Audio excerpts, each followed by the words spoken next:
Unified 911, anong matutulong namin sa'yo? Anya ti maitulog mi ken kahapon. Anong may tatabang ko sa Unsay imo? akong ikatabang nimo? Ngini makadabang na misal ka no. Sa anumang wika o dialekto, may tulong na darating sa iyo.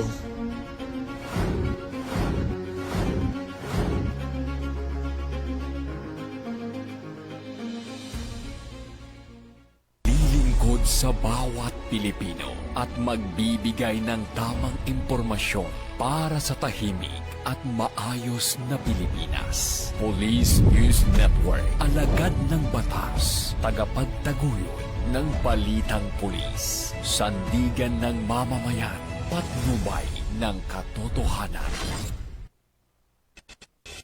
La Campo Crame, maghahatid ng pinakahuling kaganapan at nagbabagang balita. Ito ang PNN Police News Network. At ngayon, ang inyong mga tagapagbalita.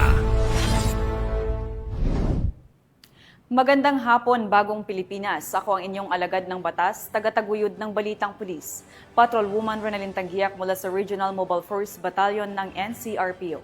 Maghatid sa inyo ng tamang balita, kwento ng pulis at serbisyo para sa mamamayan. At ito ang PNP News Online. Ang pangunahing balita ng Police News Network, alagad ng batas, tagataguyod ng Balitang Pulis.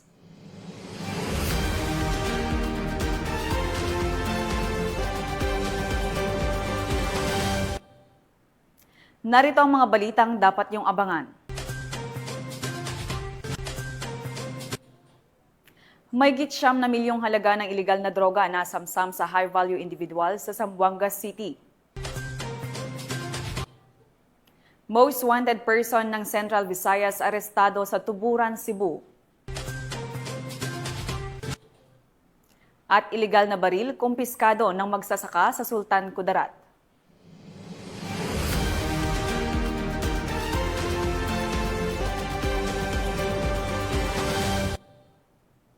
Narito ang balitang hatid ng ating PNN correspondents mula sa iba't ibang panig ng bansa.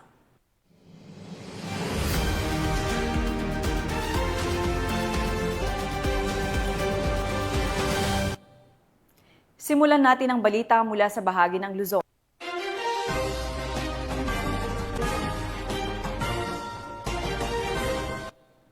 Tatlong high-value individual ang bumagsak sa kamay ng batas matapos masamsam sa kanila ang tinatayang 1.7 milyong pisong halaga ng shabu sa ikinasang bypass operation ng Cavite PNP sa Barangay Dato Ismael Dasmariñas, City, Cavite.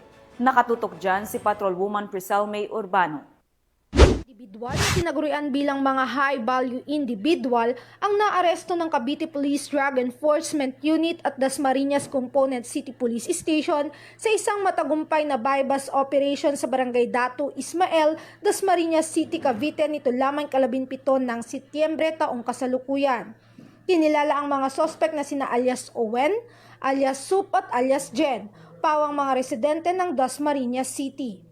Ayon sa ulat ng mga otoridad, nakuha mula sa mga sospek ang 2 knot-tied na transparent plastic ice bags at 2 heat-sealed plastic sachet na naglalaman ng puting kristalin na hinihinalang shabu na tinatayang may bigat na 250 gramo na may standard drug price na nagkakahalaga ng 1.7 million pesos, pati na rin ang mark money na ginamit sa operasyon. Ang tatlong arestado ay nasa kustudiya ng Dasmariñas Component City Police Station at mahaharap sa kasong paglabag sa Republic Act 9165 o ang Comprehensive Dangerous Drugs Act of 2002. Ang matagumpay na isinagawang bypass operation ng Dasmariñas ay nagpapakita ng matibay na pagtutok at determinasyon ng Cavite Police sa kampanya laban sa iligal na droga, sa patuloy na suporta ng mamamayan at matatag na paninindigan Mula sa isang high-value individual sa isinagawang anti-illegal drug operation sa Masbate City. Yan ang tinutukan ni Police Staff Sergeant Irene Hani Abad. Arestado ang isang 40 anyos na lalaki, isang high-value individual, matapos isagawa ang anti-illegal drug operation sa bisa ng search warrant sa Barangay Pating, Masbate City, Masbate. Nito lamang 16 na araw ng Setyembre taong kasalukuyan. Pinangunahan ng Masbate City Police Station ang operasyon katuwang ang Provincial Intelligence Unit, Provincial Police Drug Enforcement Unit, Masbate Maritime Police Station at Philippine Drug Enforcement Agency Regional Office 5. Nakumpiska ng mga operatiba ang 6 na malalaking heat-sealed transparent plastic sachet na naglalaman ng hinihinalang shabu na may kabuuang timbang na humigit kumulang 222 gramo na tinatayang nagkakahalaga ng 1,500,906 piso. Ang sospek na kilala sa alias na Alex ay residente ng Masbate City ay matagal nang minamanmanan ng mga otoridad dahil sa umunay kaugnayan nito sa bentahan ng iligal na droga. Nasa kustodiya na ngayon ng Masbate City Police Station ang sospek at mahaharap sa kasong paglabag sa RA 9165 o ang Comprehensive Dangerous Drugs Act of 2002. Samantala, pinuri naman ni Pro 5 Director Police Brigadier General Nestor Sibabagay Jr. ang matagumpay na operasyon at binigyang diin na patuloy ang matatag na paninindigan ng kasurog cops sa laban kontra iligal na droga. Kasalukuyan namang isinasagawa ang follow-up investigation upang matukoy ang mga posibleng kasabwat ng sospek, gayon din ang pinagmulan ng nakumpiskang iligal na droga. Tinitiyak naman ng mga otoridad na magpapatuloy ang malawakang operasyon bilang bahagi ng pinaigting na kampanya ng PNP at PDEA laban sa iligal na droga sa buong rehiyon. Mula dito sa Bicol Region, ako ang inyong PNN correspondent, Staff Sergeant Irene Hamid Abad, alagad ng batas, tagataguyod ng Balitang Pulis. Maraming salamat Police Staff Sergeant Abad. Napasa kamay ng mga otoridad ang nakatalang top 2 most wanted person sa bayan ng Umingan, Pangasinan dahil sa kaso nitong acts of lasciviousness. Ang report mula kay Police Corporal Mark Anthony Pico. Ang tinuturing na top 2 most wanted person sa bayan ng Umingan, Pangasinan matapos ang isinagawang operasyon ng Umingan Police Station noong September 16, 2025 sa pangunguna ni Police Major Jimmy Paningbatan, Officer in Charge. Kinilala ang sospek na si alias Berto, 22 taong gulang, walang asawa, isang helper at residente ng Barangay Abot, Umingan, Pangasinan. Siya ay naaresto sa bisa ng warrant of arrest para sa kasong acts of lasciviousness kaugnay sa Section 5B, Article 3 ng RA 7610 sa ilalim ng Criminal Case Number T-8590. Ang warrant ay inilabas ni Honorable Rusty M. Naya, Presiding Judge ng 1st Judicial Region, Branch 51, Tayug, Pangasinan, noong September 11, 2025 na may nakatakdang piyansa na 200,000 pesos. Matapos ang pag-aresto, agad na ipinalam sa kanya ang kanyang mga karapatang konstitusyonal. Dinala si alias Berto sa pinakamalapit na ospital para sa medikal na eksaminasyon bago siya dalhin sa Umingan Police Station para sa kaukulang dokumentasyon at disposisyon. Patuloy na pinapaalala ng kapulisan na laging makipag-ugnayan upang mapanatiling ligtas at payapa ang komunidad.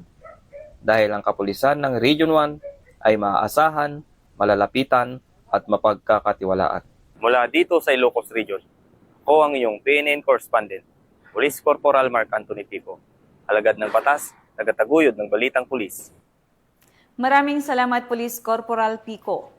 Isang negosyante ang arestado ng Nueva Ecija PNP matapos makumpiskahan ng mahigit 200,000 pisong halaga ng shabu sa bayan ng Talavera, Nueva Ecija.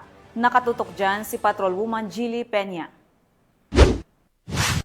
Matagumpay na isinagawa ng mga tauhan ng Nueva Ecija PNP ang isang operasyon na nagresulta sa pagkakaaresto ng isang suspect at pagkakasamsam ng ilegal na droga na nagkakahalaga ng mahigit 239,000 pesos sa kinasang bypass operation sa Barangay Kaaninaplahan, Talavera, Nueva Ecija nito lamang nakarang araw. Ayon kay Police Colonel Heril Dagit L. Bruno, Provincial Director ng Nueva Ecija Police Provincial Office, pinagsanib na puwersa ng 2nd Provincial Mobile Force Company at Talavera Municipal Police Station ang nagpatupad ng search warrant laban sa suspect na kinilalang si alias JR, 33 anyos, isang negosyante ng gulay at residente ng naturang barangay.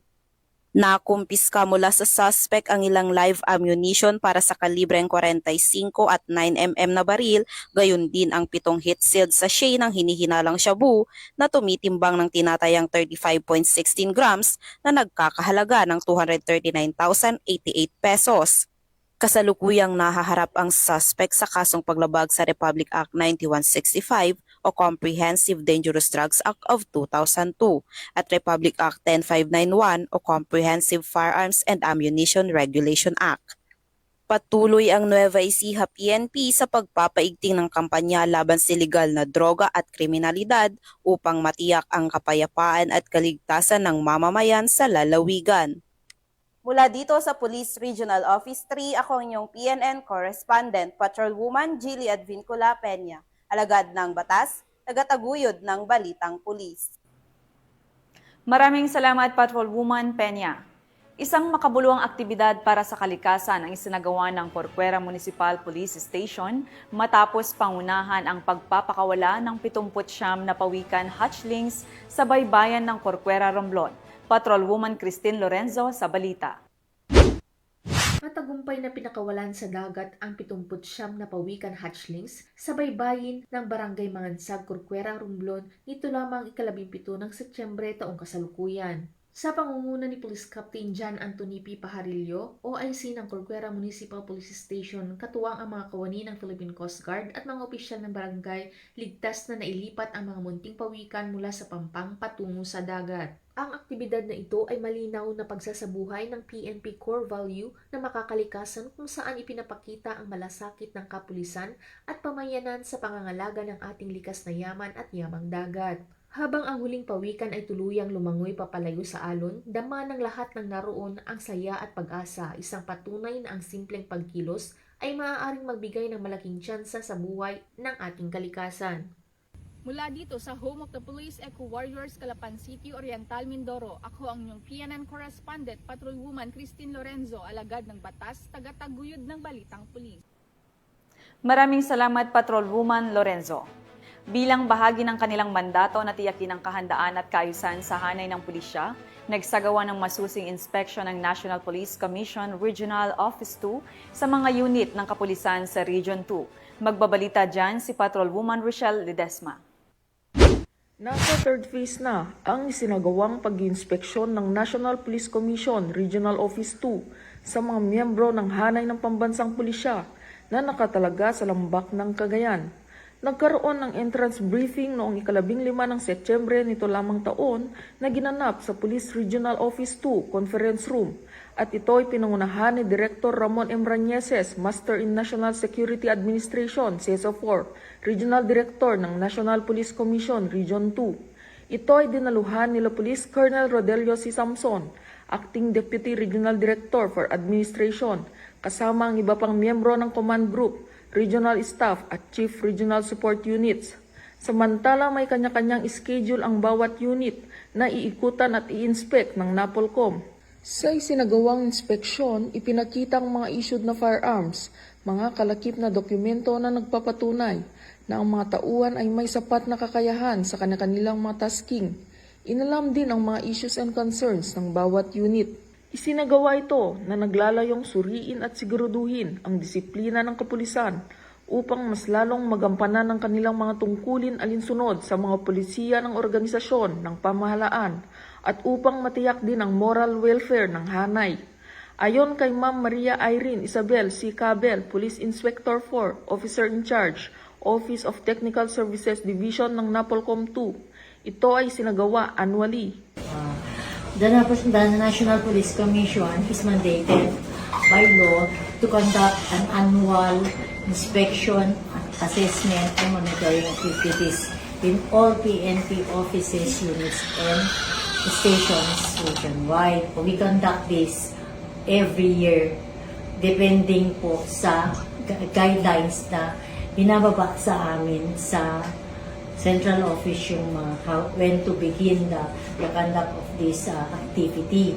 And we are mandated na every up to third quarter lang kami mag-inspect. So nakita nyo, September ni last na namin kasi last na itong Proto and Shoes. Kasi by October, as mandated, we are there to consolidate all the reports, all the findings and recommendations that crop up in our activities.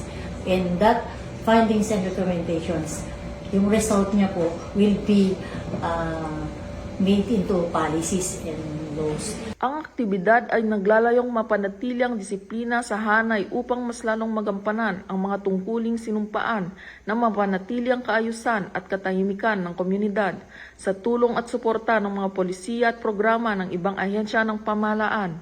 Dito sa Police Regional Office 2, ako ang inyong Police News Network Correspondent, Patrolwoman Ledesma, alagad ng batas, tagataguyod ng Balitang Pulis.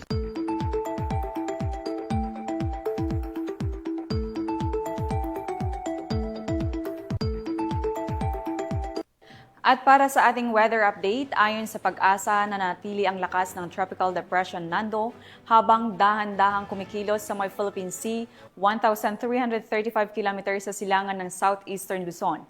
May lakas itong hanggang 55 km per hour, bugso ng 70 km per hour ngunit walang pang nakakataas na wind signal.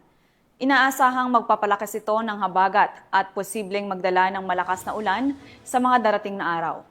Pinapayuhan ng publiko na manatiling nakaantabay sa mga susunod na abiso ng DOST Pag-asa.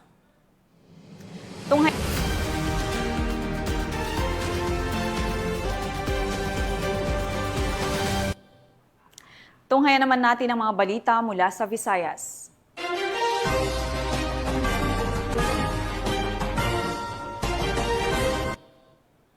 Kulungan ang bagsak ng isang high-value individual matapos makumpiskahan ng mahigit 300,000 pisong halaga ng shabu sa ikinasang bypass operation sa Iloilo City. Magbabalita dyan si Patrolwoman Charmaine Balunsat.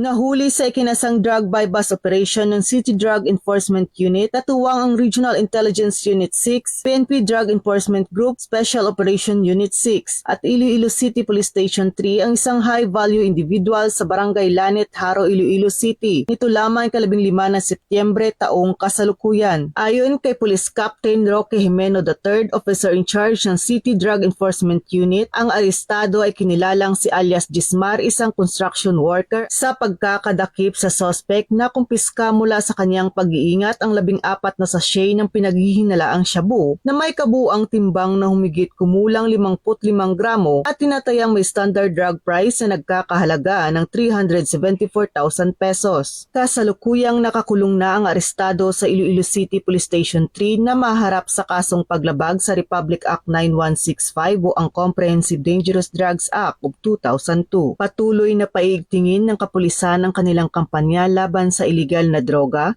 tungo sa isang ligtas at mapayapang komunidad para sa lahat. Mula dito sa Police Regional Office 6, ako ang inyong Police News Network Correspondent, Patrolwoman Charmaine Balunsat, alagad ng batas, tagataguyod ng Balitang Pulis. Maraming salamat, Patrolwoman Balunsat.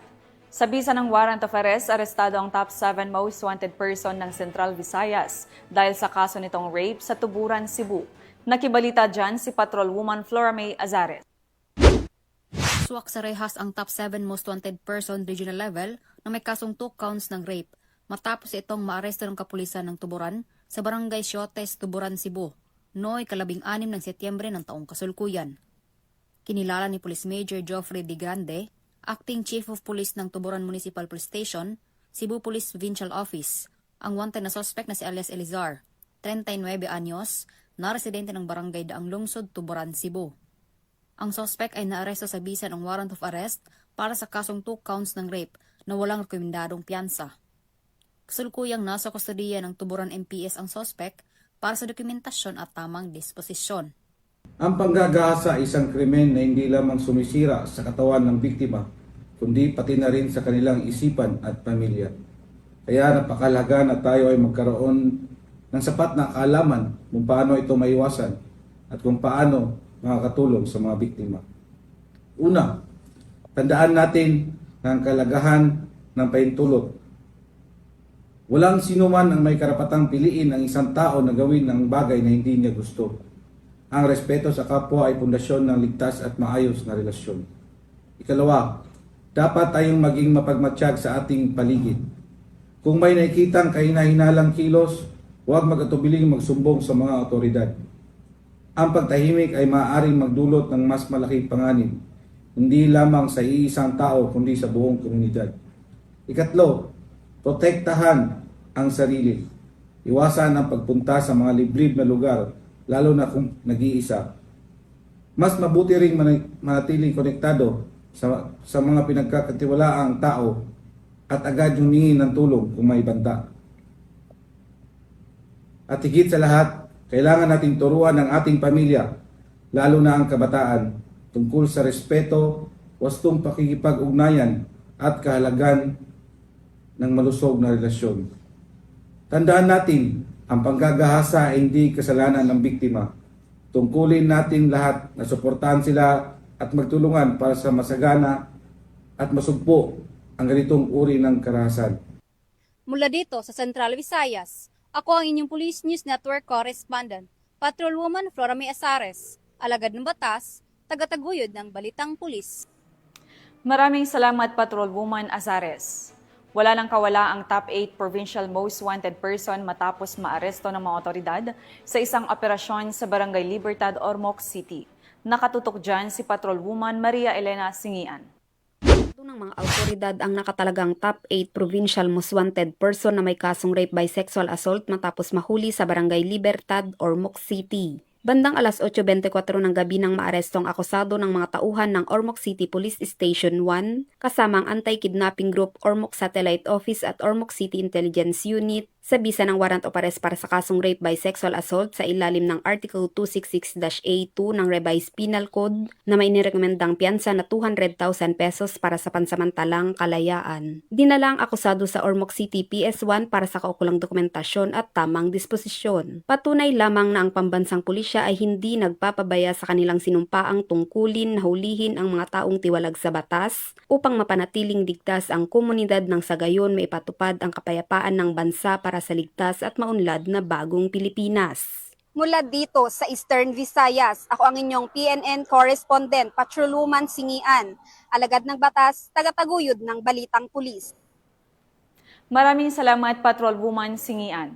Narito naman ang mga balita mula sa bahagi ng Mindanao.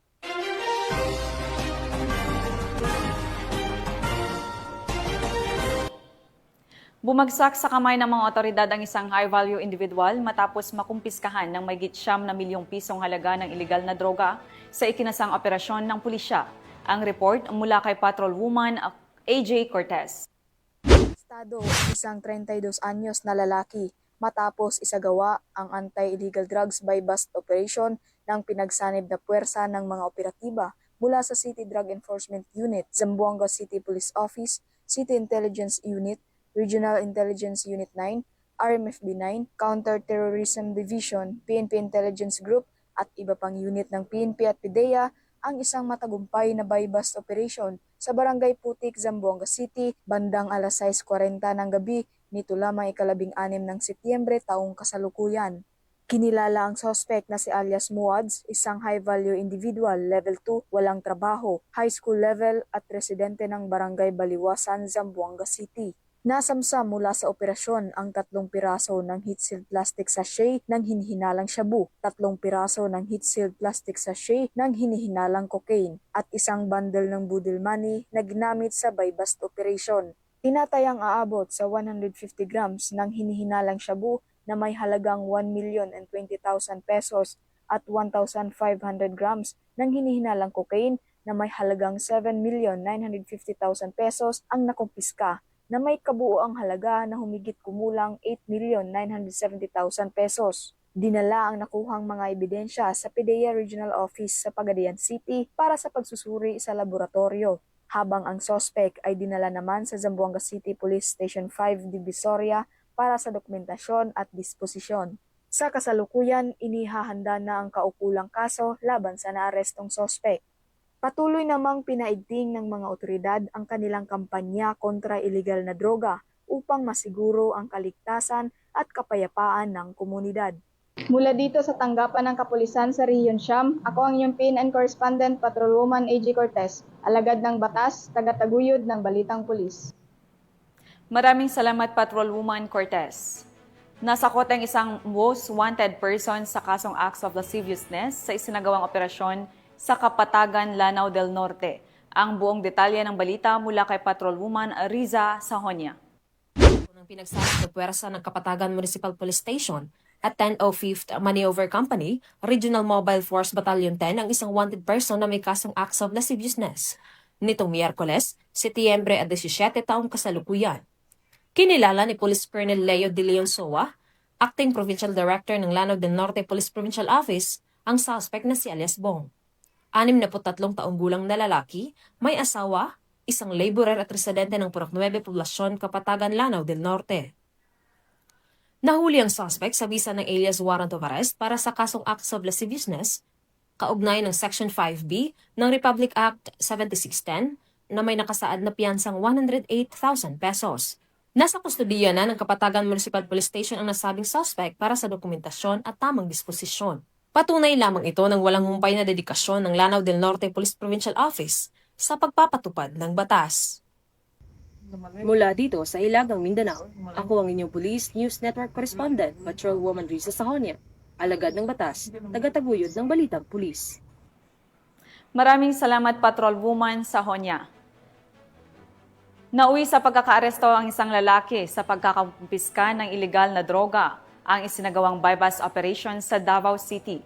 Alamin ang report mula kay Patrolwoman Shaira Rose Aquino. Isang 32 anyos na lalaki matapos ang matagumpay na isinagawang bypass operation ng mga otoridad bandang alas 10:53 ng gabi ng Setyembre 17 sa Purok 8B, Barangay 21-C, Davao City. Kinilala ang suspect sa alias na Ariel na residente ng Piapi Boulevard, Barangay 21-C sa parehong lungsod. Ang operasyon ay pinangunahan ng mga tauhan ng City Drug Enforcement Unit, katuwang ang Regional Police Drug Enforcement Unit 11, City Intelligence Unit at Santa Ana Police Station. Ayon sa mga otoridad, ang tinatayang timbang ng nakuhang hinihinalang shabu ay nasa 2 gramo na may katumbas na standard drug price na 13,600 pesos. Kasalukuyang nasa kustodiya ng kapulisan si Ariel at naharap sa kasong paglabag sa Republic Act No. 9165 o ang Comprehensive Dangerous Drugs Act of 2002. Nagpapatuloy naman ang mas pinaigting na kampanya ng mga otoridad kontra iligal na droga sa lungsod ng Davao bilang bahagi ng kanilang layuning mapanatili ang katahimikan at kaayusan sa komunidad. Mula rito sa Police Regional Office 11, ako ang inyong PNN Correspondent, Patrolwoman Shaira Rose Aquino, alagad ng batas, tagataguyod ng Balitang Pulis. Maraming salamat Patrolwoman Aquino. Walang kawala sa batas ang isang magsasaka matapos makumpiskahan ng baril sa ikinasang operasyon sa Sultan Kudarat. Patrolwoman Braylin Jean Cabonilas sa report.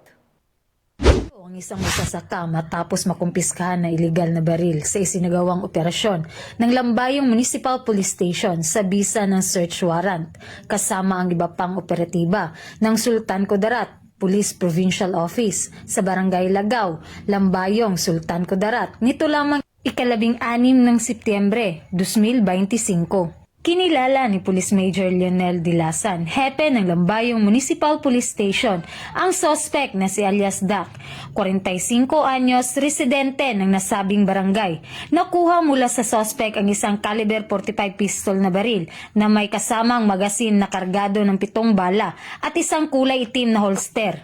Salukuyang nasa kustudiya na ng Lambayong Municipal Police Station ang suspect at mahaharap sa kasong paglabag sa RA 10591. Patuloy ang Rehiyon 12 sa pagpapaigting ng kampanya kontra loose firearms at iba pang kriminalidad.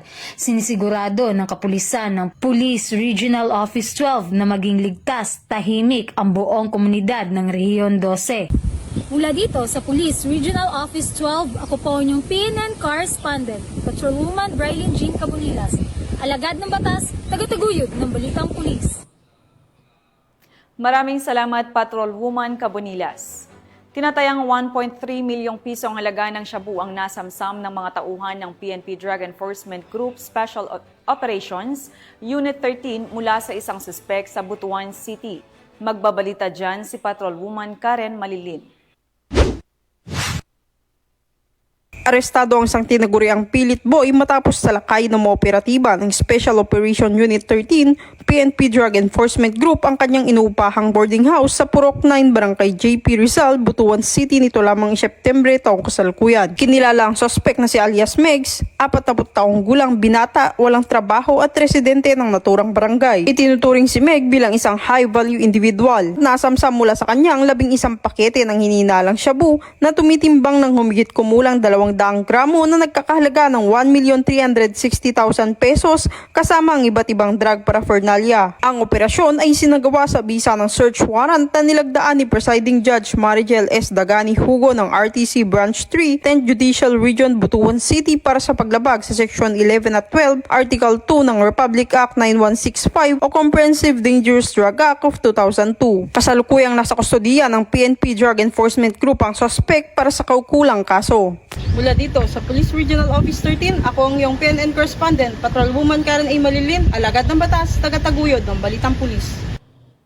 Maraming salamat, Patrolwoman Malilin.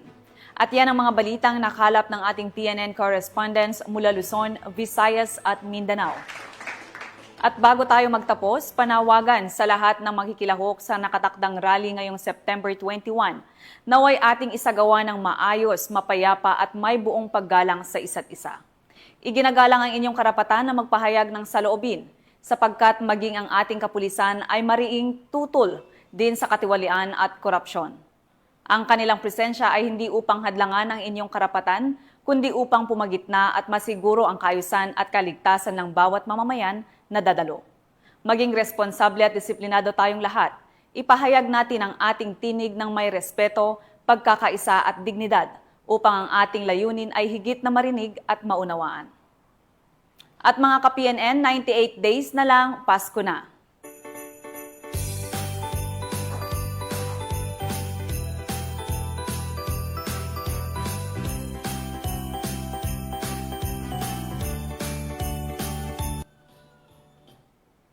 Sa ngalan ng pamunuan ng Philippine National Police sa pangunguna ni Acting Chief of PNP Police Lieutenant General Jose Melencio Sr. Tates Jr.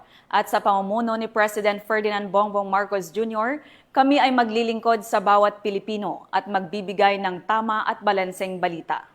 Mula rito sa tanggapan ng tagapag-ugnay ng Pambansang Pulisya, kami ang inyong alagad ng batas, tagataguyod ng Balitang Pulis.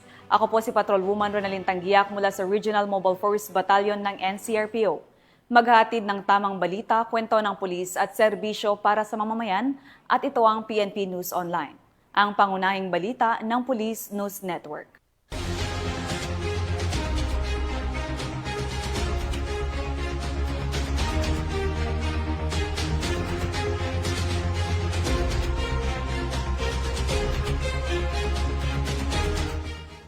Police News Network, alagad ng batas, tagapagtaguyod ng balitang pulis.